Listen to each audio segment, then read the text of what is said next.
When the current socio-economic conditions push us to the brink, a sense of hopelessness prevails, compelling some to take their own lives rather than suffer. Dismal reports by human rights groups on ever-increasing suicide rate are evidence of the increasing frustration and helplessness of the people. While we are aware of the statistics, can we put ourselves in the shoes of a person who has been living a life of deprivation? As I dragged my broken vehicle down the street to the workshop, I thought, is this the Pakistan our forefathers dreamt of? Can this menace ever be eliminated from here? Who will help these people? Does the common man have a voice that can be heard by the authorities? Sir अस्सलाम वालेकुम। वालेकुम अस्सलाम, खैरियत है? आप इसको sir बस चलते चलते बंद हो गई है, पता नहीं क्या हुआ, जरा चेक तो करें इसको।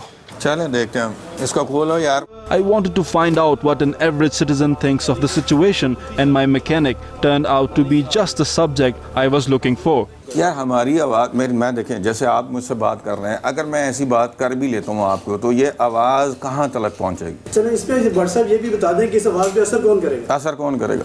तो सोचेगा हमारी आवाज़ के मतलब। ये बच्चा है, ये 150 रुपये कमा रहा है, एक मिसाल मैं तुझे दे रहा हूँ।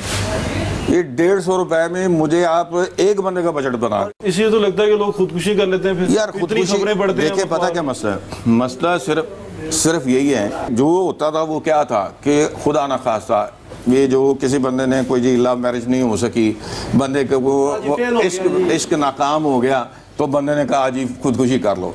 किसी का वालिद इतना सख्त होता था, उसने कह दिया नहीं जी मेरा पुत्र तो पायलट ही बनेगा, तेरा तो ग्रेड ही जड़ा है ना A+ आना चाहिए, समझे? वो जिस वक्त A+ ग्रेड आना है नहीं आया, तो उसने जनाब वो खुदकुशी कर ली कि बाप इतना सख्त है जी, बाप पता नहीं क्या करेगा।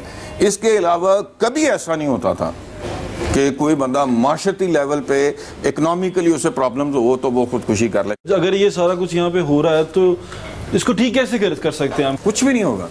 मैं आपको कह रहा हूँ सुप्रीम कोर्ट की नहीं सुनी जा रही, तो इस बेचारे की या ये जो जमीन पे बैठा मेरी तरह काम कर रहा है, इसकी कौन सुनेगा, मेरी कौन सुनेगा?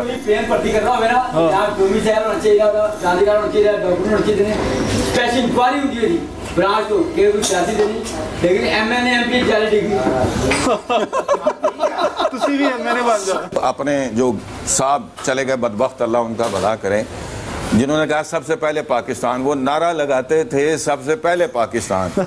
एट दी स्पॉट कंडीशन ये होगी सबसे पहले अपना पेट।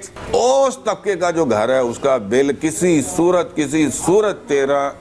13,000 से कम नहीं आ रहा, 12,000 से कम नहीं आ रहा। एक माह AC लगाया, कितने बजे? रात 11 बजे लगा के सुबह 3 बजे रमज़ान में जब बिल आया 12,000 रुपये, मैंने बच्चों के आगे हाथ जोड़ दिया। मैंने कहा भाई जो बंदा 20,000 कमा रहा है, 25,000 कमा रहा है, वो उसमें 13,000 रुपये बिल दे देगा तो वो क्या करेगा भाई?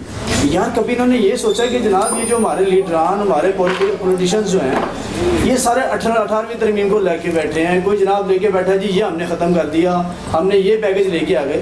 ये गरीब के लिए कोई पैकेज आया?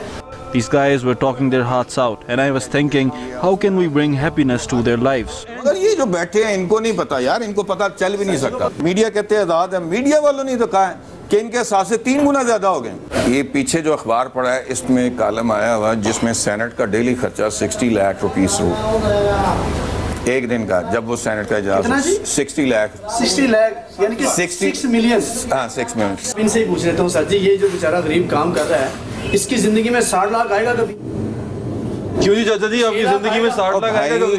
मेरी जिंदगी में 60 लाख नहीं आए आज तक। बताएं।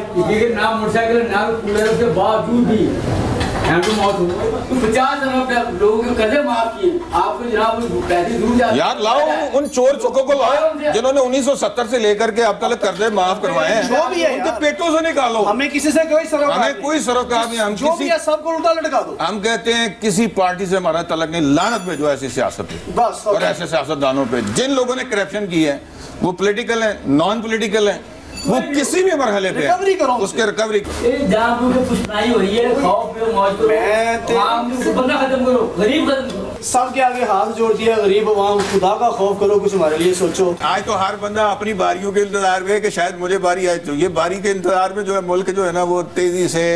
सर ये क्यों ऐसे? मैं ये तो पूछना चाह रहा हूँ, कौन ठीक करेगा? हम अपनी गलतियां भी जानते हैं। बिलाल भाई ने इतनी मुझे बातें वो बताई जो मुझे भी शायद नहीं पता थी। ये होता हो सकता है मैंने कि अगर सारी ज़िंदगी किसी एक को वोट दिया है, नेक्स्ट मैंने कंफर्म अपने दिल में बैठा लिया कि मैंने इस पार्टी को आइंदा वोट। आप जिनको वोट देते हैं वो चक्का वोट लेने के लिए तो आपके दरवाजे पे आ जाता है, वो मसाइल हल करने के लिए कभी नहीं आया। दे लेना ब्रेका में। आपको क्या लगता है कि उम्मीद है कहीं पे कोई? नहीं, उम्मीद यार, ना उम्मीदी गुनाह है। लेकिन एक मैं आपको बात बता दूं, कौमों को कुर्बानी देना पड़ती है। सबसे पहली, मैं इतनी बातें कर रहा हूँ ना, सबसे पहली कुर्बानी मेरी दे दो, लाओ मुझसे मांगो हिसाब। Charity begins at home, and if you want to make things right in your life and your country, you have to start from within. Everyone is aware of the solution of the problem, but the real test is who will be the first drop of this rain of self-correction. You've heard them, the voice of a common man. They're angry and look scared too. But the good thing is that they're aware of the situation. It means the hope is still alive. This is Wahib Salim Bhatt reporting for Express 24/7 from the streets of Lahore.